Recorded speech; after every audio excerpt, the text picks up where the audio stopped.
Ladies and gentlemen, boys and girls, it's time to slam down and get even. Time to spin out and boil your hair. I want you to brace yourself for a night of high-end, solid energy and simulcast on the KROQ-FM rock station. This is your last chance to be bad before you make those New Year's resolutions. That's why we call our celebration New Year's Evil on Kill by Kill. Well, greetings and salutations, Internet. It's your old pal, Patrick Hamilton, coming to you once again from the Holiday Inn on Hollywood Boulevard. This is the Kill by Kill podcast, where we are dedicated to celebrating the least discussed component of any horror film, the characters. That's right. We're going to discuss all the gory details of New Year's Evil in the hopes that a reveler's untimely end is just the beginning of the jokes that we can make at their expense. And as always, there's only one person I trust, that if I think she's in Palm Springs, she'll stay in Palm Springs, the one and only Gina Radcliffe. How are you doing today, Gina? You've been waiting your whole life to do that intro, haven't you? Yes, I paused it multiple times and wrote it down verbatim. just to be able to finally take your radio DJ voice and put it to work for you. Yes. I am but a paltry radio presence in comparison to Pinky Tuscadero. So to take the opportunity to get there. I honestly got to say, having watched this movie, Mm-hmm. I would rather see you in whatever pink plastic dress she's wearing and her Frankenfurter face makeup than I don't know if I could pull off purple as a palette. I'll be honest. I think that you can. I think that you can. Well, I don't want to scare you, Gina, but we are not alone. That's right. We have a special guest. Now, you know him as a returning champion here to the show, but also a writer whose latest is entitled Puppet Master Complete, a franchise history, the one, the only Nat Brehmer. How are you doing today, Nat? I am doing great. Thank you guys for having me. Thank you for having me on to discuss canon films, scenes from a marriage. I'm wondering, I don't know that we've really officially done a canon film off the top of my head. Do you remember, Gina? I don't think so, no. Yeah. We've talked about doing that one Chuck Norris one where he fights the robot. Is that a canon movie? The Robot Man? I believe it is. We've talked about doing that one quite a few times. Just haven't broken the seal on that one yet. That has an incredible dead but not dead guy in it that I love. But yes, there's a lot of bar fights in that don't unfortunately no bar fights break out in New Year's Evil. Evil. This is weirdly enough one of several movies we've done this year with voice changers, however, including the last film we covered here, Color of Night. And I know it's a Giallo thing. I cannot get it's me, the killer. Hello. I'm a little gnome who lives on your lawn. Also, I'm killing naughty ladies. Yeah, that does nothing for me. That does not scare me. It does not freak me out. I'm just like, this is stupid. Who would be scared by this? I don't know. Nat, were you scared by this? I was not scared by that remotely. I think if you're going to do a voice changer, you have to, there's no middle of the road that works for me. You can't just be a scratchy voice. I think to make it work, you have to go all the way to like the Lucio Fulci Donald Duck in New York Ripper. Anything less doesn't do it for me. There's times when this killer sounds like Ned from South Park, the guy with the voice box. Yeah. He also on occasion dips into Peter Frampton, our talk box and with a guitar sort of situation.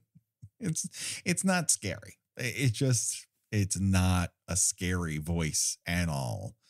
Neither is his dry look. The cheekbones in this family are scary. They're incredible, whether highlighted with purple or just a nice tan from a weekend in Palm Springs. All the cheekbones in this quote unquote family of crazy people are fantastic.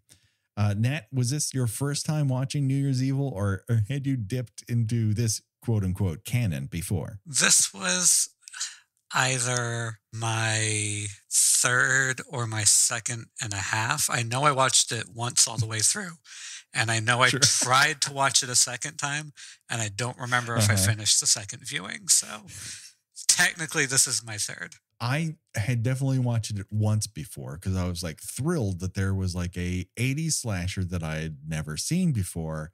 And I walked away from it going, well, that's something that happened. I never have to watch that again. And then for some reason, I dreamt up in my mind that the ending of this was worth the journey of all the other BS in it. Oh, you're mistaken. And then having watched it again, I don't think I should be producing this show, Gina. Well, it's been a great run. Patrick has just confessed to me that he cannot do this show any longer. It feels. I mean, I picked New Year's Evil outside of the fact that this is coming out on, I think, the last day of the year, the actual New Year's Eve. I don't know that this is a great movie for us to cover. Yeah, though I figured this, more than compensates for me bullying you into doing the fan. Yeah, it's a 1-for-1, I'd say. Sure. At least the fan has all sorts of fun, actors to watch. And here we get to see Pinky Descadero from Happy Days and a guy who claims to have won the lead role in American Spaceship. Well, to be fair, we also have Grant Kramer from Killer Clowns from Outer Space as the large adult son. He's the one who, that's American Spaceship Kid.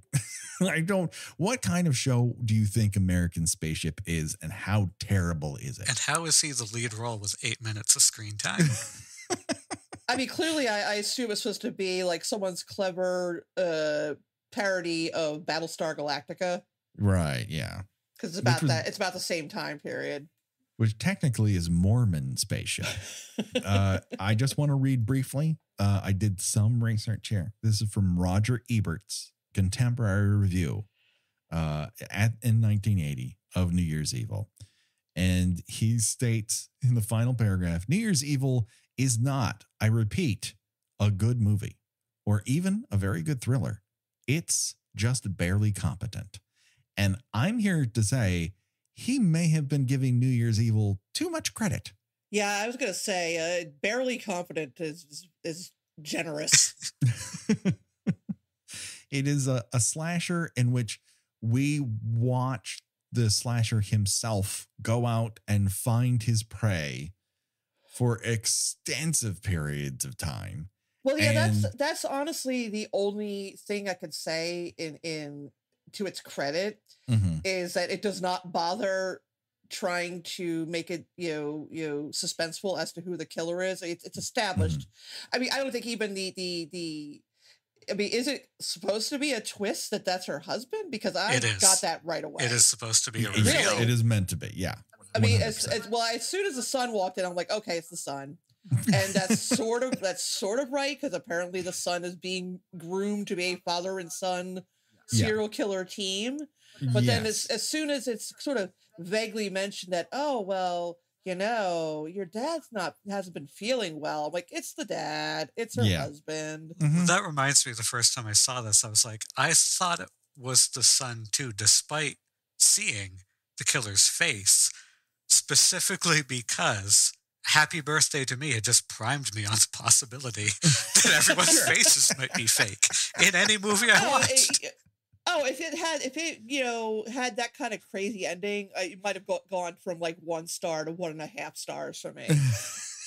Yeah, I mean, I am the biggest Happy Birthday to Me apologist of all time, but it doesn't need apologies. It's great. Yeah, some of these movies are legitimately good, but with New Year's Evil, you can believe a movie can drag at 86 minutes. Oh my God. Yes. I was amazed at how brisk its runtime was. And then I kept looking at the time like, oh my God, there's still 45 minutes left in this. I swear I said that at least 5 times. Let's just get into it. So very few horror films that I can think of have the guts to start with a shot of a Holiday Inn. And then lo and behold, we're sticking with this location. It's not just our opening kill, everybody. The Holiday Inn is where the vast majority of this film takes place. Yeah, it's a very, very low budget New Year's special, considering how it's supposed to also be like the hot ticket of the city that night. Yeah. Los Angeles again, Patrick. Yeah. How do you feel about your beloved hometown getting the representation it's been getting in this and Color of Night? Yeah, between this and Color of Night, and I think this owes a lot also to that Quincy M.E. episode that we covered with the punks. Oh, 100%. 100%. It's 2 pieces of media that has zero idea what punk or new wave music is. And that is typified by Diane, aka Blaze. She's I at one point referred to as the first lady of rock and roll. How does one become that? Is that typically you're married to somebody? So is she married to the president of rock and roll? Well, I feel like that someone, Elvira was a thing by this point, right? In 1980 or no? She was, yeah. She was on the scene. Yes, but just barely. I feel like this is somebody saw Elvira on television and said, let's have someone like her, but make her quote unquote punk.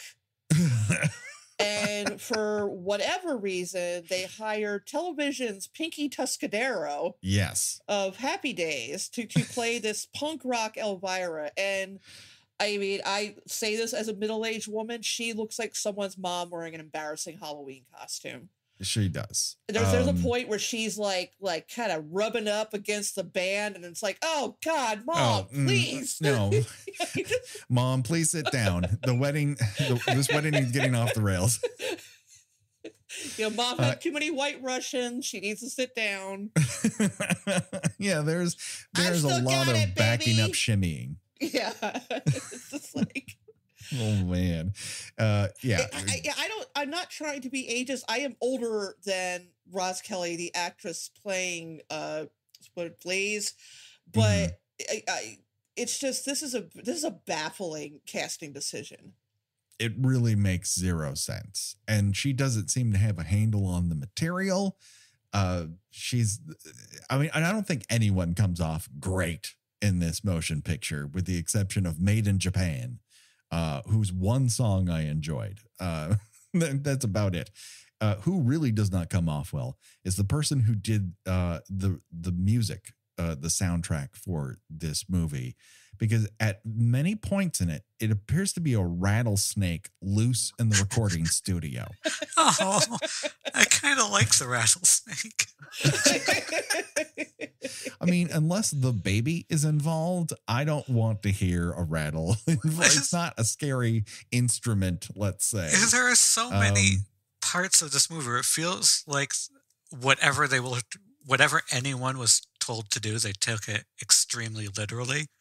So I absolutely imagine the music supervisor, the composer, being told, like, you get those suspense moments. It's like a rattlesnake gearing up to strike.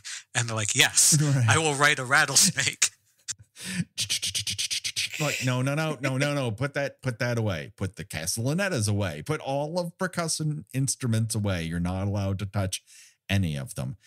A lot of the time, the instrumental music in this film sounds like he's leaning up against his Casio to reach for something on the high shelf. And that conveys suspense somehow. But we learn that Blaze's husband, Richard, is in Palm Springs, either loaded or coked up. We're not told which. But she quickly asks her manager to contact Yvonne. So we meet Yvonne. She's a lady with cool braids, purple highlights, a leaky shower, and after a little surprise, multiple stab wounds. Bye-bye, Yvonne. I don't know that we ever heard her talk. I think she had about, I was going to say, I think she had about 2 lines of dialogue. I mean, you really have to give it to New Year's Evil that it goes out of its way to kill the black person first, whom we do not hear speak or interact with another human being. It's wild. But in her 2 like lines that she has, even though they're not going for a Janet Leigh in Psycho, she is a much more interesting protagonist to open the movie with. Yes, I would buy her as the queen of rock or the first lady of rock and roll before Roz Kelly. 100%. Yeah, she actually looks scared, whereas when Roz Kelly discovers that it is her husband who is doing this killing, she just looks kind of confused. We do not meet a more interesting person for the entirety of the runtime after she's gone. We sure don't. It is, yeah. Although I would like to know more about this character with nervous diarrhea. Yes, that's we will get to her because her nervous diarrhea is worthy of extensive conversations. But I want to give it its time because we have to start with the opening credits here, which occur on Sunset Boulevard and Hollywood Boulevard, respectively, where cars are stacked and the ozone layer is being depleted rapidly from their exhaust fumes. The Hollywood punks here are, I guess they just are angry and like to spit. That's what they seem to be into. I feel like you constantly have to say punks like with quotes around it. Yes. The dick fingers are constantly implied when it comes to these punks who are angry at random passerbys, people who are also driving, a girl who flashes them. They seem to be angry about that too. They're really mad. Everybody's sort of angry. The last time was a very angry time. I think New Year's Eve, everybody would be kind of like, in good spirits. Like, isn't that like the night where like people just, lay kisses on you and like, everybody's hugging and no, you've got like biker gangs giving the finger to a priest. You've got New Year's Eve is made by the man, Gina. And they're rebels, okay? They're rebels. They're not even rebels. And that's why they're going to a party at a Howard Johnson's. Yes, that's why there's 9 of them in one Oldsmobile that drives very slowly. There's 9 of them. There's 9 of them in the car, and they also appear to be the only people at this party. Yes. Oh my God, we will get to the dancing because the dancing is a conversation unto itself. But I must state for everyone that this Holiday Inn no longer exists in that current state. It is now a luxury hotel. It's the Lowe's Hollywood Hotel, right behind Hollywood and Highland, where you can take a picture with the Dirty Spider-Man or attend the Academy Awards. Hey, we have those Dirty Spider-Men too. That's right. That's why we do this show, because we each have a dirty Spider-Man on each coast. Exactly.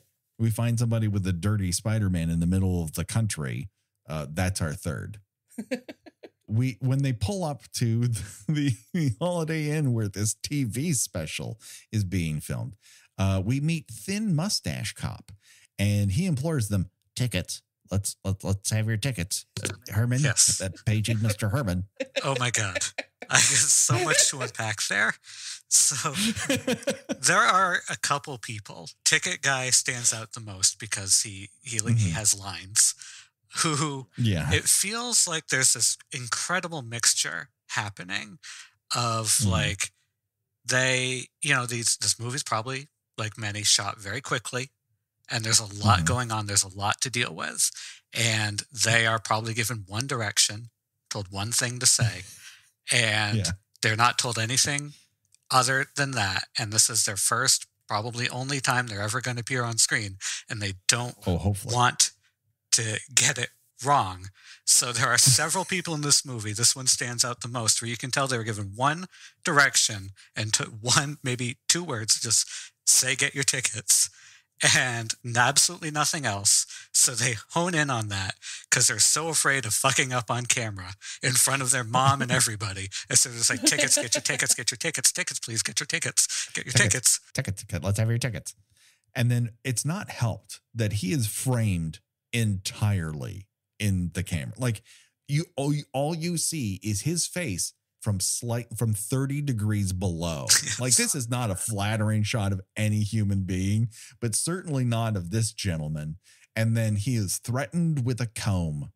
And that's it for that scene. It's over, everybody.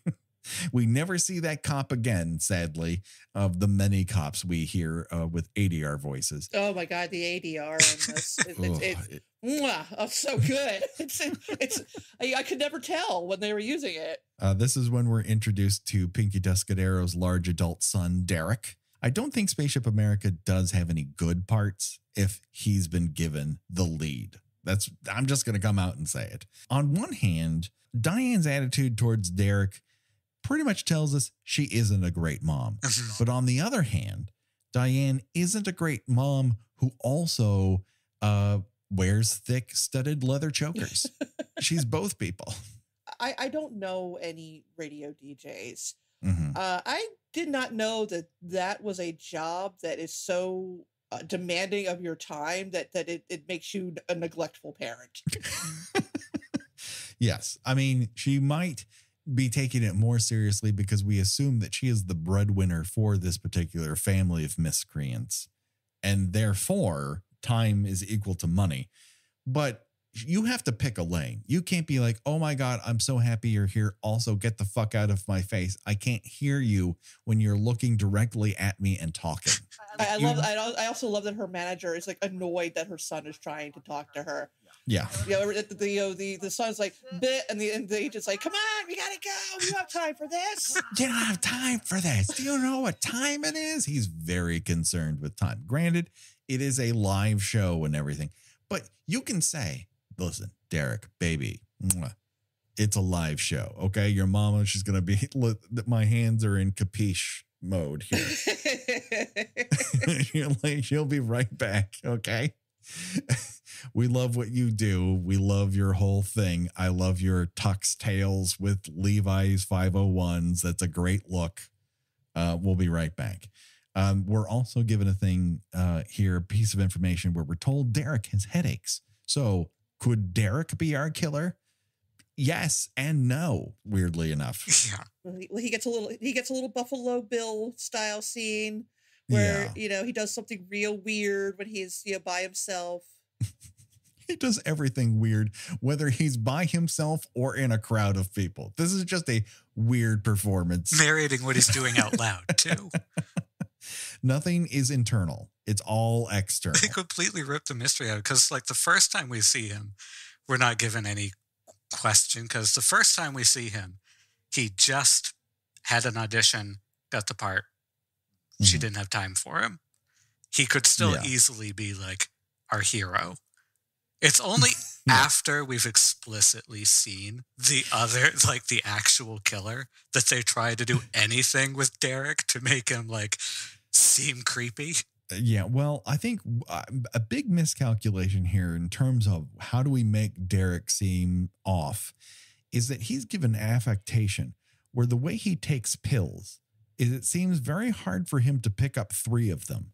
And so he puts them in the palm of his hand and then licks them off the palm of his hand and holds his hand to his face to take pills. And we have seen some weird ass ways to take pills on this show, Gina, but this one might not only take the cake, but take the cake shop. Yeah, I would agree with you. It's weird. It legitimately, I made a note, it reminded me of Robert Hayes' drinking problem in Airplane.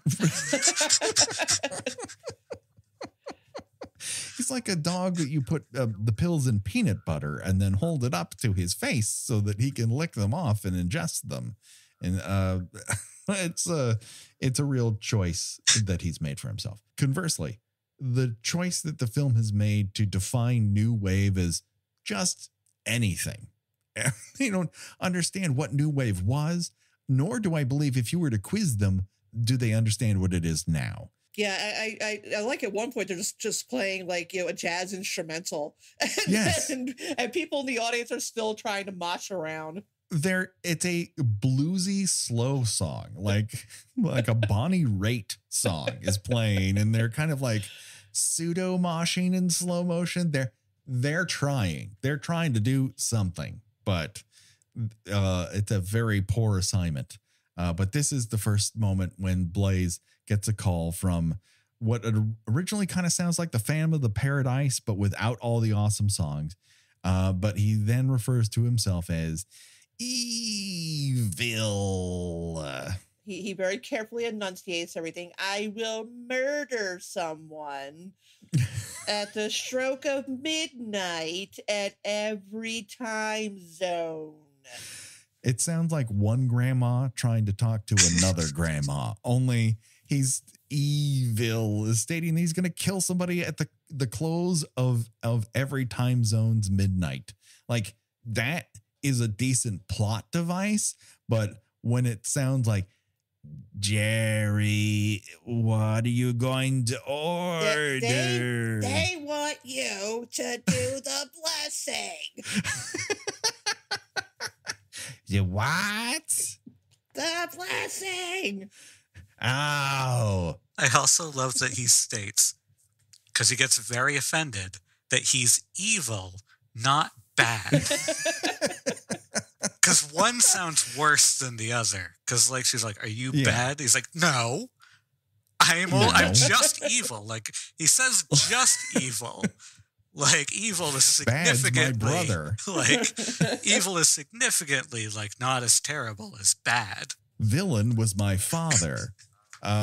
Yeah, I don't know why he's chosen this affectation, but he sure has. But please welcome to the stage, straight from a garage in Seattle, it's Shadow. Shadow is the name of the band who does the main track here, the main song, New Year's Evil.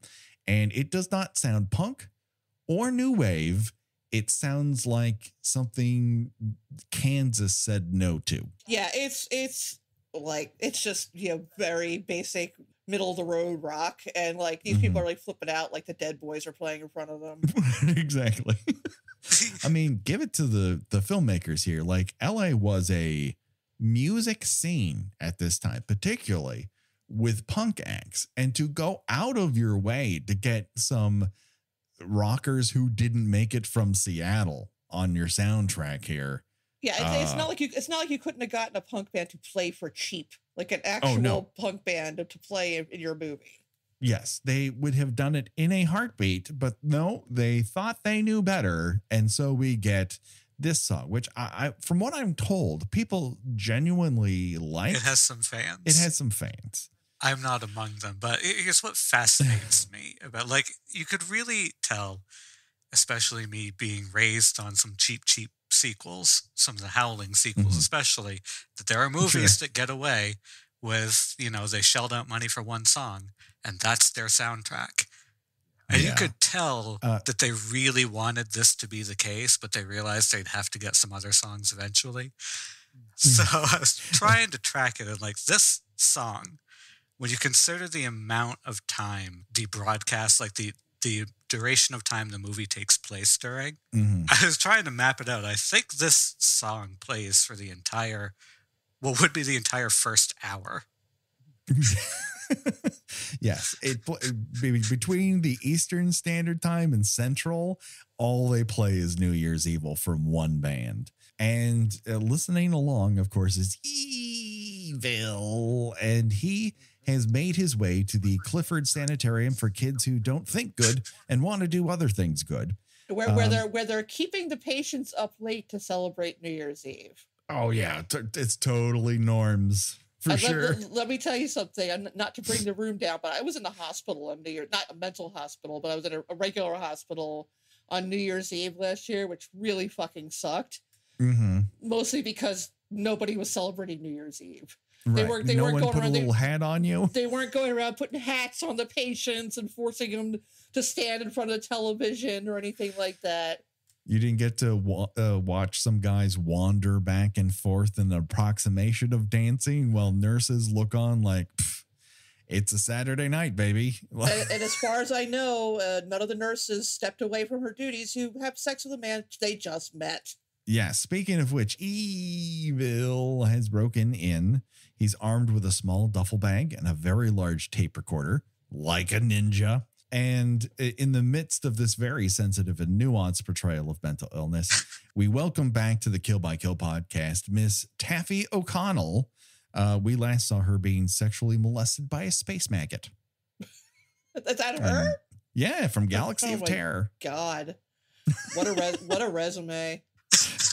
So there's 2 movies. At least I didn't make this one a 2-parter. If you haven't watched or listened to our Galaxy of Terror episodes, and by the numbers, you have not, I would welcome you to do so. It is a fun time. One of the issues I have with this movie is, again, he's hunting people in Los Angeles on New Year's Eve. The streets should be filled with people. They're not. It's a curiously abandoned Los Angeles on New Year's Eve. Yeah, the last time I saw Los Angeles this abandoned, it was March of 2020. So instead of just plucking people off the streets like a I don't want to say normal serial killer, a regular serial killer, a respectable serial killer, I think is what you're going for. He has these elaborate like scenarios where he's sneaking into this hospital in which he was once a patient. Apparently recently, although nobody recognizes him. Yeah, maybe he changed his hair. Yeah, why wasn't that the one with the fake mustache? He brings a bottle of champagne, or a radio, and then comes up with this, I'm a doctor, and come here, nurse, let me flirt with you and get you to, just go into the storage room with me. You have nothing better to do than, look after your patients on a psychiatric ward. It just nurses cannot resist warm, sparkling wine from Temecula, Gina. And then the next one, he puts on a fake mustache, and then goes to like a singles bar and comes up with another elaborate story about how he's Eric Estrada's business manager. Yes. But when you think of Eric Estrada's business manager in your mind, is this not what you see? He doesn't not have that mustache. You're correct. I mean, I tried to think of who else would be Eric Estrada's business manager, and I came up short. Like, in my mind, it's this guy. It's this fake mustache. It's that open collar. But you know what? Like, people were like, oh, Ted Bundy went to really great lengths to, get women in his car at the fake cast. And I was like, yeah, you haven't seen anything till you've seen this guy. I thought really, really hard about the mustache because I can't stress enough. He had no reason for it. Nobody'd seen him. Nobody knew him there. Not that the mustache would have helped. The only thing I can think of, genuinely, is that he got the mustache under the assumption that he was going to say he was Eric Estrada, and then looked at himself in the mirror and said, I'm not there. I can't quite get there. And came up with the businessman, his business manager, on the spot. He's not good at improv, and he does not speak Spanish. So he's like, oh, I'm Eric Estrada's business manager. Yes. Let's get back into this. I do want to say when they're doing the Manhattan, the Times Square New Year's Eve celebration, the announcer there, whom we never see, says the following phrase: "The hour of midnight, Manhattan." I've never heard it. I've never heard someone combine those words in that way before in my entire life. Also, it's really weird just to refer to Manhattan. Yeah. There's also a guy who's dancing who appears to be wearing a low-cut karate gi. Yeah, there's a lot going on, like with the dancing. I took a note. There are like some extras in the dancing crowd that like legitimately worry me. Like whatever they're on, like they're not pretending. There's a dude in particular with a shaved head who looks like he is going to die. Like he looks like he's about to drop dead, and not in a slasher movie way. There's the one couple whom, when they're slow dancing, she is holding on for dear life to the chain around his neck. And I became very worried for him because it is digging into the back of his neck, and he does not seem to mind. But I was very concerned for his safety and hers.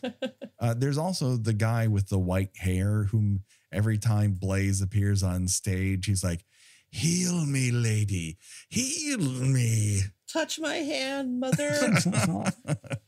Yeah, they put the extra in extras. All the dancing scenes do. It's wild. The only thing that just gets beyond that is that Derek is up in the room very badly putting pantyhose on his head in a way that made me feel like he had never rehearsed with the prop. And they're like, "All right, we got enough for one take and we're done." Yeah. We get those a lot though. Want to do a second take of this? No, we're good. Nope. All right. Nope. Really, you're struggling with that small piece of pantyhose. He also has never used a knife before. Just he picks at it. It's a very weird way to. It doesn't seem like it's very sharp, and while it's a stabbing instrument, like it should be relatively sharp. Like if you want me to feel danger, you might want it to be sharp, but I'm not going to redirect your movie from 1980. I also got the vibe, like, not to accuse anybody, but in that scene in particular, it felt like he got no direction on the knife play and the pantyhose on his face. Right. Because the director is an actual serial killer and just assumed he would know how to do those things. I have no idea who, beyond Golan and Globus, who made this motion picture. It exists in a vacuum. And for whatever reason, I never found an answer. And I kind of looked around a little bit, but no one ever mentions the director. No one ever mentions the screenwriter or the guy who got story credit on top of that. It just, it happened and we have photographic evidence. But other than that, it disappeared down the memory hole. I would believe it made itself. It just showed up in a video store one day. Sure. It came in a canister labeled New Year's Evil, and they're like, "Okay." Like if you had told me that the producer of the movie was Roz Kelly's husband, I would 100% believe you. Because it definitely feels like an attempt to kind of get her career moving again after she finished her stint on Happy Days. Roz, the Pinky Tuscadero is not going to last forever. We got to get you out here. Now, I've got a great script. It's about a woman who's a music host, and her husband, unbeknownst to her, is killing bad ladies. And she's like, "You didn't write this script, did you?" That's my... No. That's my thing. Is like, where's that the case? It paints being Roz Kelly's husband in a very particular light. Yeah. And in any relationship with Roz Kelly is weird. And this continues on to like other people that she meets, like the detective who's on this quote unquote case, tells her information by grasping both of her shoulders. Like he's about to shake it out of her, but doesn't, and just slow motion massages her shoulders. It's weird. Well, I was surprised that that it didn't take very long for the detective to start buying that this was a problem, because at the beginning, initially, he was our classic, I may be a cop, but I don't feel like investigating crimes cops that we get in these kinds of movies. Yes, yeah. Where she's like, "Oh, this guy, called up and said, he's gonna kill people." And the cop's like, "Yeah, but what do you expect when you encourage that kind of thing?" And I'm like, "Yeah. At what point is she encouraging this kind of thing? And is that supposed to be some sort of, dig at the punk scene?" I think so. Yeah. Because again, none of the music, she doesn't look like a punk rocker. No. None of the music that's featured is anywhere in the same orbit as punk.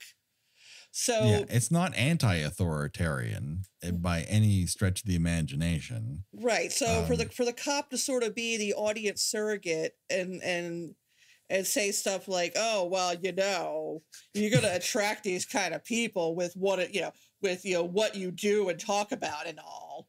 Yeah. Right. One of my biggest notes is about this. Why wasn't the show, because like the killer was very particular about what he was going to do on the phone. why wasn't the show shut down after the first body was found? Was it because they like still thought it was a joke? Like, hey, we found the body right where he said it would, so he's having you on. I guess the idea was, he's going to keep calling you. So, you got to keep the show going. It's like, well, not necessarily. Yeah. After the second body shows up, they should just call it quits. But we're not even there yet. We haven't even entered the Regal Beagle, where Evil shows up in a fake mustache and cons a lady by saying, pardon me, I have to leave now. I have to attend a business meeting at Eric Estrada's place. He's going to show me his chips robot and a mini dirt bike. I can't believe it. I can't believe the trouble he goes to find these apparently very specific victims. He successfully picks up way too many people in this movie. I agree. He should not be nearly as successful as he is. And yet he totally is.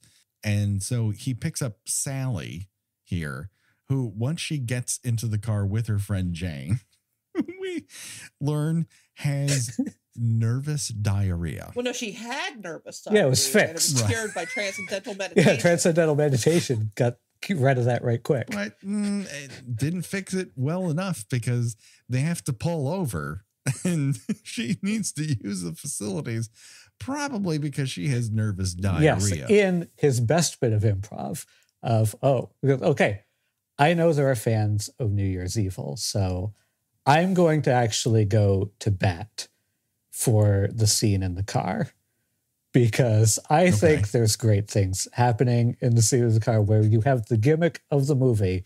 I absolutely love that he's going to be too late because he's in LA traffic to get to the next murder on time.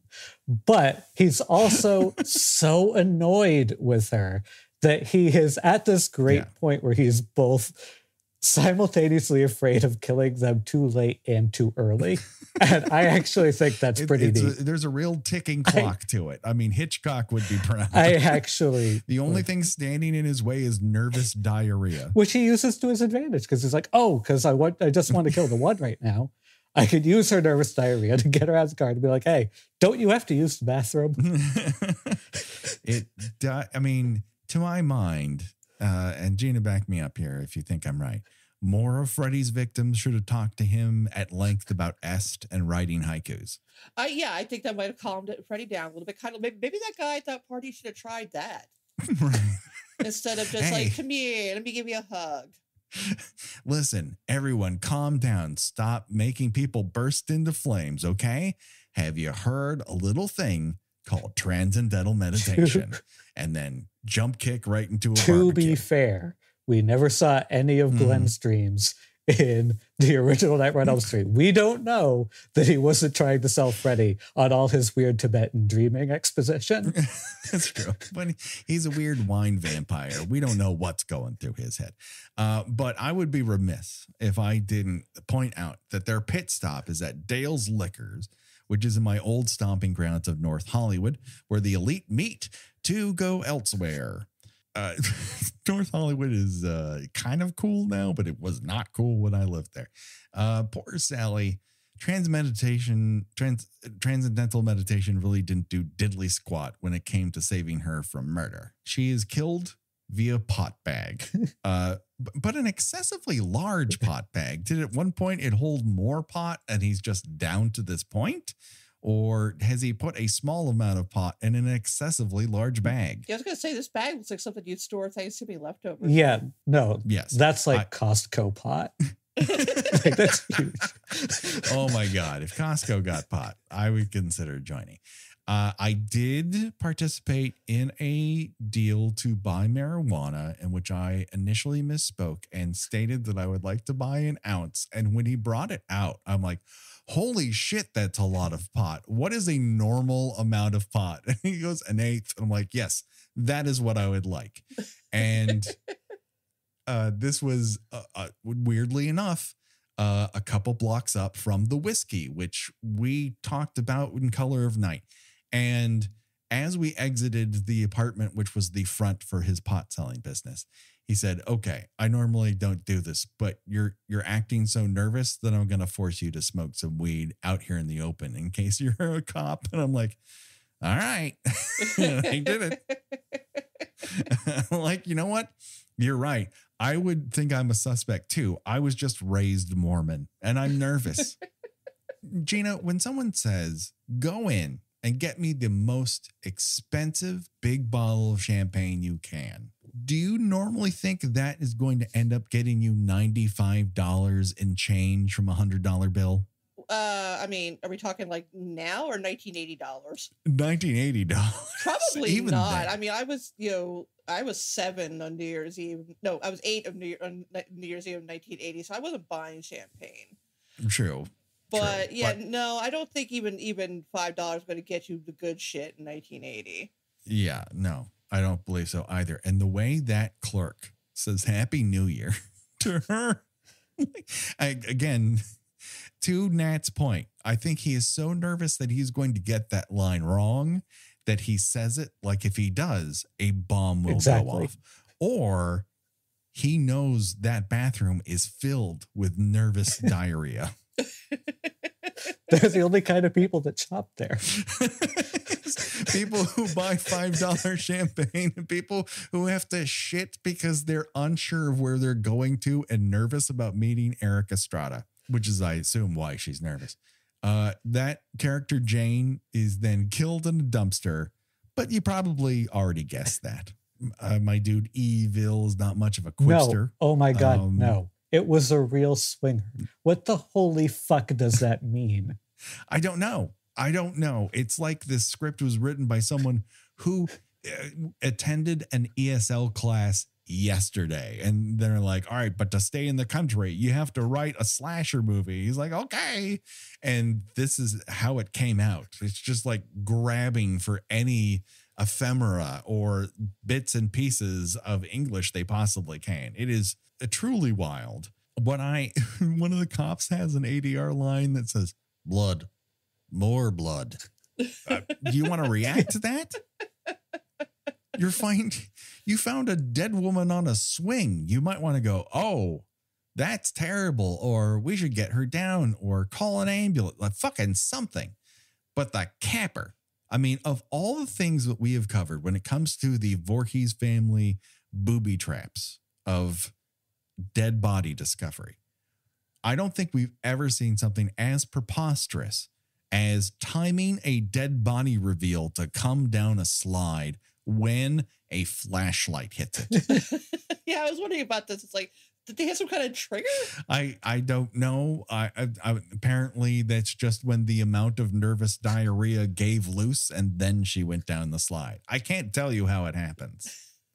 It's instead of Choose Your Own Deathventure, we should have Choose Your Favorite ADR. Because the deaths in this aren't so great. No, they're not presented well.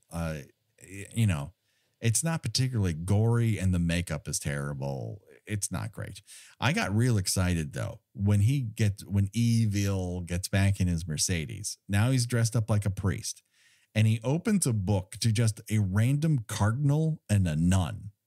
And he's like, next victim, I guess. He's going to kill both a cardinal and a nun. This dude is a champion.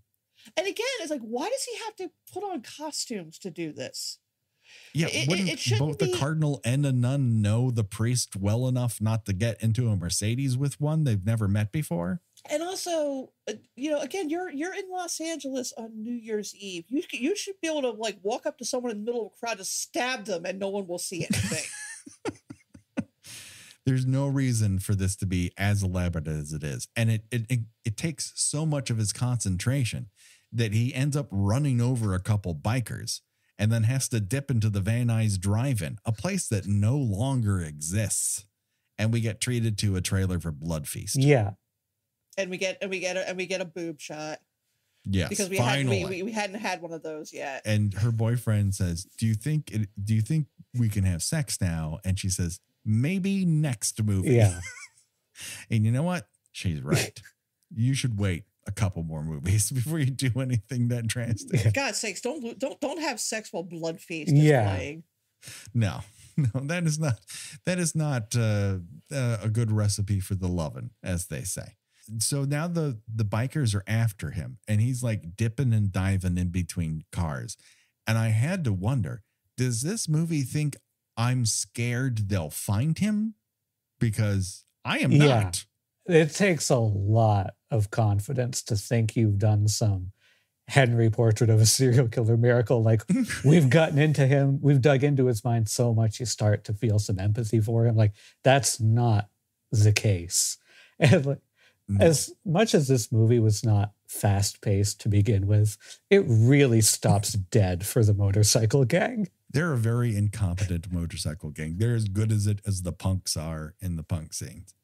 And one of them jumps out from behind a car to surprise him with his arms out, like he's going boogity boogity, and gets stabbed straight in the stomach for his troubles. Like nothing bad will ever happen to him. He is dumb, and I'm glad he's dead. So Evil ends up carjacking the couple that are not going to have sex until the next movie. He pushes the boyfriend aside and takes the girl in the back seat and takes off and nearly runs over two guys who are drunk in the street. And so, like, my question is to both of you: have you ever consumed so much alcohol that your shirt has just fallen off? Thankfully, no. Yeah, no. Me neither. But one of the guys is wearing a full suit without a shirt, and it just fell off, I guess, is what it comes down to. I don't know how that happens. It's not like he unbuttoned his shirt. His shirt is gone, but he's still wearing a suit and a tie. It doesn't make sense. But then because he stops for this twosome, the girl gets out and makes a run for a local high school and hides under the bleachers. And you know what that means, Gina? Trash under the bleachers gets me hot. Yes, exactly. I didn't forget. Why no police officer in this whole movie is allowed to record a diegetic dialogue is beyond me, but it happens here too. Someone who is not recording live dialogue is like, "Are you okay, ma'am? Hello?" And then we get to what I think is the best scene in this entire movie. And that is when Detective Ed Clayton announces himself from the stage and everyone boos at him. It was worth the whole movie to watch that. That's got my favorite moment of ADR. If you want me to say it now or hold it for the end of the movie. No, I don't know I'm gonna remember, so go for it now. I just love much like in the Quincy Punk episode, which I don't think came after this. So I feel like the people that wrote the Quincy Punk episode definitely watched this at some point, because again, it's got that very finger waving sort of, if it wasn't for the punk music, none of this would have happened kind of attitude towards it. But yeah, so the detective is saying, "Oh well, there's a murderer on the loose. We need to lock the theater down. No one's getting in or out." And then somebody, miles away and months later after this is filmed says, "We don't need to hear this shit from a pig." Yes. Yeah. Who else would tell you this? That's the other thing. Who else is announcing this to you? They're just so nihilistic. They don't care that a murderer's on the loose, man. Again, like in my theories of the wild mishandling of this movie, I feel like that may have been like an editor's note that they mistook for ADR. Yeah, I can totally believe that. But the action isn't just happening on stage. It's also happening backstage, because we get to watch the rare front shoulder massage from Larry, the manager, on Roz. It's very on the front of the shoulders, as opposed to from behind where your back muscles are. I'm not sure her clavicles need that much massaging, Larry. And then we cut to the front of the Holiday Inn, which I guess they shot all in one night, all the setups, because the guy gets out of, after they've announced they're not letting anyone in or out of the Holiday Inn. This guy shows up late to this recording, and he says, "Hey, I came up all the way from Huntington Beach, And here's the thing, everyone. We don't let assholes from Huntington Beach into parties in LA. Sorry. Fuck you, Huntington Beach. You suck. I think this is where conservatives get the idea that there are random bricks that are just put on the streets to club police officers. That happens in this movie. Soup for My Family happens in this movie. This is also around the time that was just one of my biggest points of obsession for this movie, which is that we have, and I know it was standard for slashers of the time, but we have a psychologist come in to exclusively tell us details that the killer told us himself over the phone. Yeah. Oh, and speaking in a voice like he's selling a car. Yeah. Yes.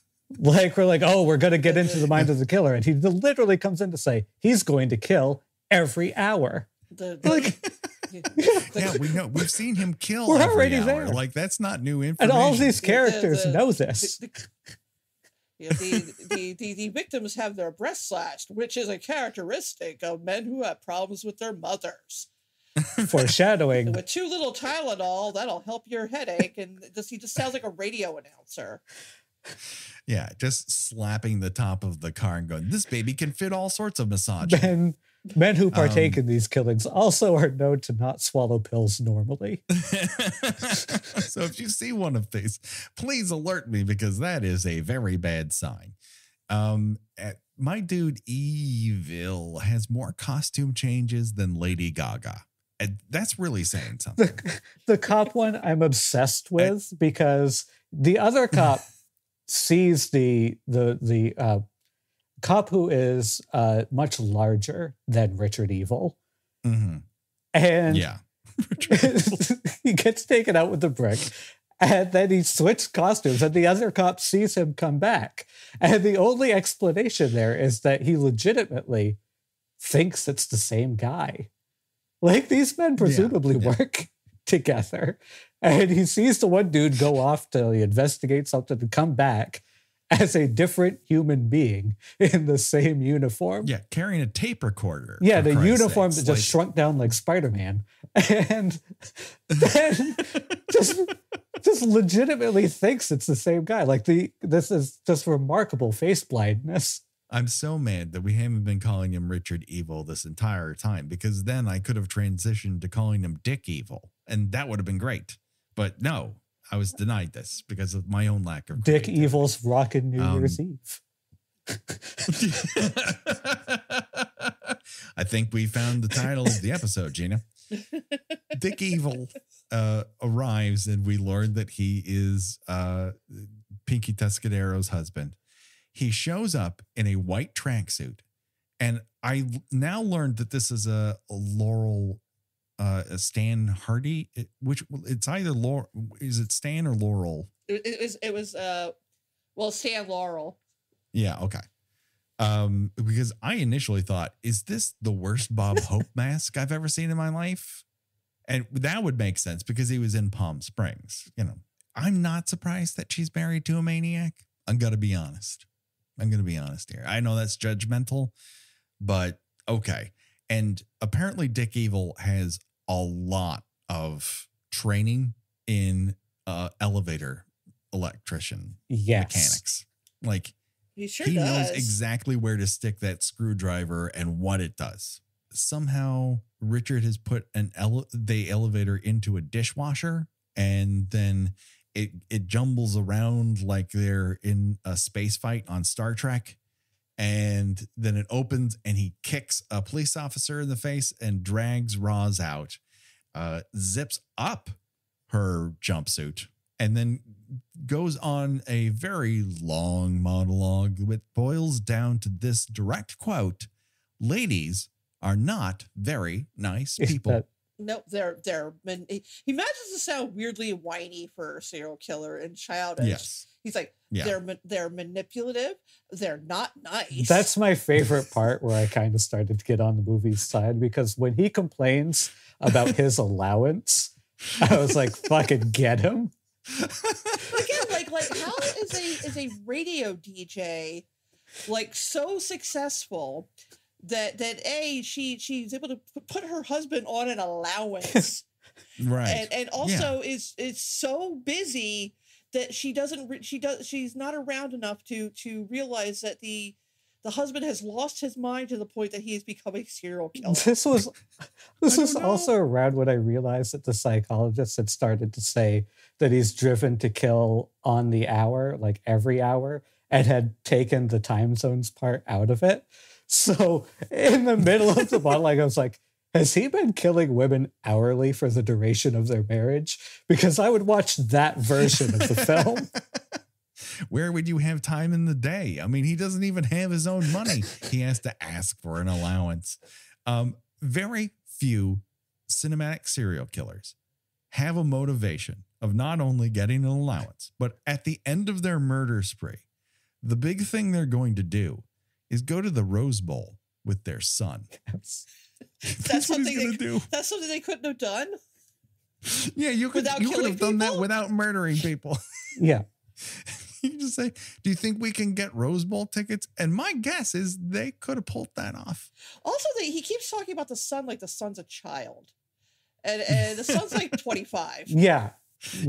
I love that they are both the exact same amount of crazy, like without her noticing even once. Because like he's saying like he's been talking with Derek and Derek's been telling him things like she's intentionally turning him on, and like explicit serial killer stuff.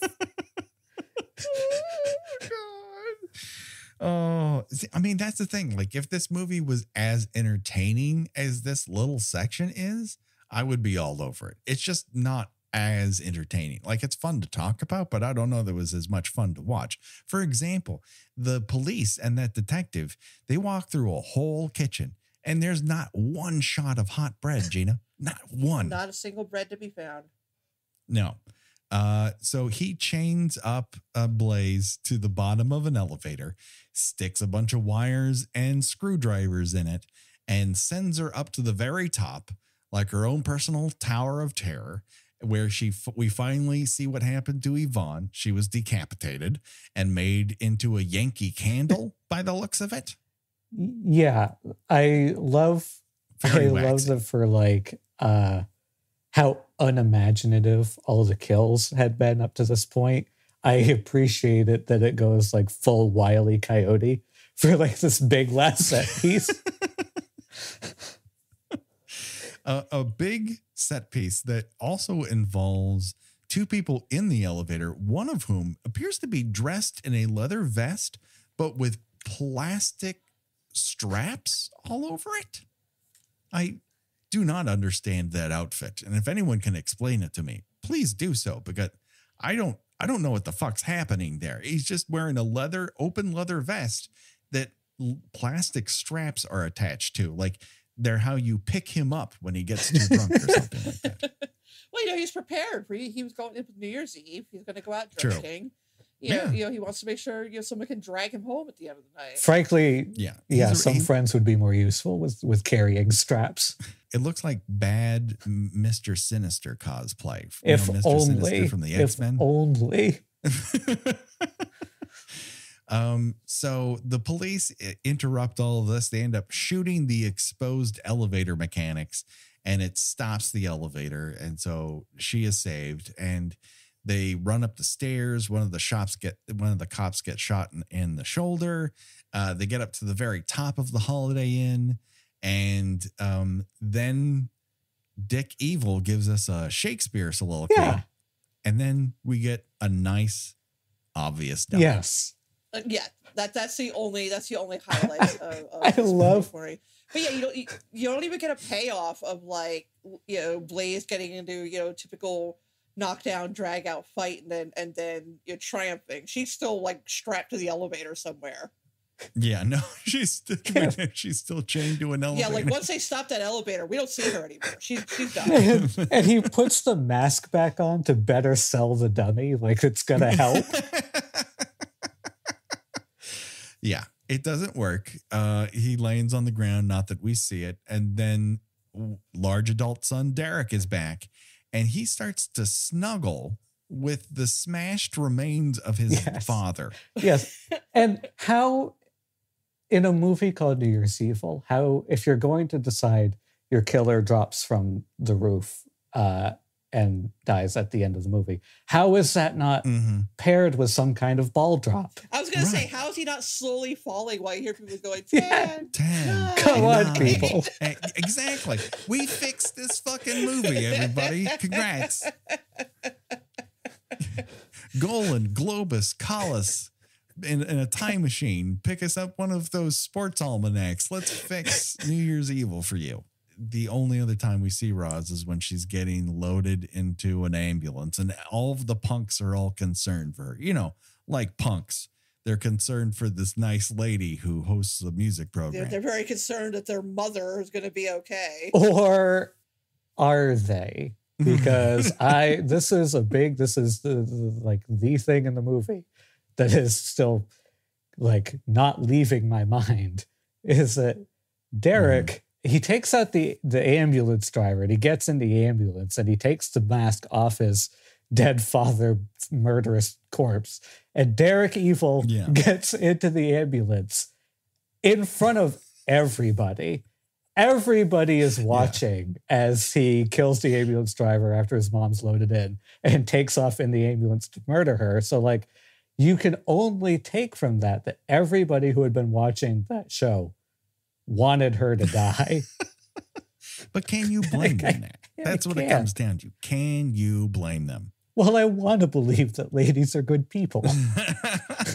But from what I have been told, ladies are not very nice people. So, no, Gina, you're going to have to defend yourself. We're manipulative. Yeah. We're just very bad people. Also, Gina, I want to talk to you about my allowance. Why didn't a lady ever teach me how to swallow pills right? Forget it. I have too many meetings being a punk radio DJ, something or other.